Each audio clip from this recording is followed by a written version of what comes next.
कार्तिक कृष्ण पक्ष की अष्टमी तिथि को अहोई अष्टमी या आठे कहते हैं।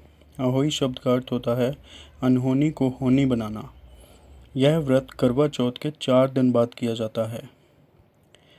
यह व्रत बच्चों के सुख के लिए रखा जाता है। इस व्रत में अहोई देवी की तस्वीर के साथ सई और सई के बच्चों के चित्र भी बनाकर पूजे जाते हैं।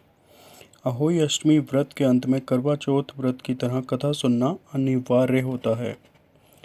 तो जानिए अहोई अष्टमी की व्रत कथा।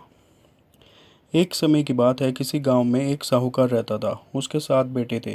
दीपावली से पहले साहूकार की पत्नी घर की पुताई करने के लिए मिट्टी लेने खदान गई। वहां वह कुदाल से मिट्टी खोदने लगी।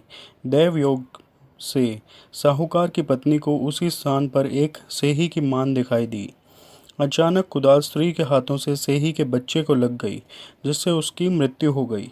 सेही के बच्चे की मौत का साहूकारनी को बहुत दुख हुआ, परंतु वह अब कर भी क्या सकती थी। वह पश्चाताप करती हुई अपने घर लौट आई। कुछ समय बाद साहूकारनी के एक बेटे की मृत्यु हो गई। इसके बाद लगातार उसके 7 बेटों की मौत हो गई। इससे वह बहुत दुखी रहने लगी।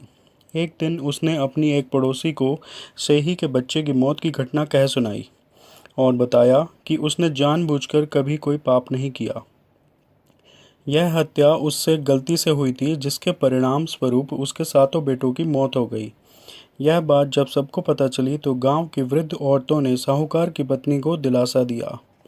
वृद्ध औरतों साहूकार की पत्नी को चुप करवाने लगी और कहने लगी, आज तो बात तुमने सबको बताई है, इससे तुम्हारा आधा पाप नष्ट हो गया है।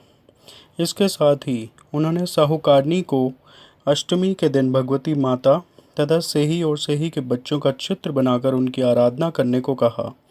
इस प्रकार क्षमा याचना करने से तुम्हारे सारे पाप धुल जाएंगे और कष्ट दूर हो जाएंगे।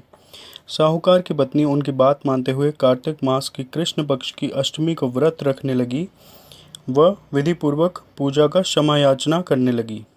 इस प्रकार उसने प्रतिवर्ष नियमित रूप से इस व्रत का पालन किया, जिसके बाद उसे 7 पुत्र रत्नों की प्राप्ति हुई। तभी से अहोई व्रत की परंपरा चली आ रही है। बोलिए अहोई माता की जय।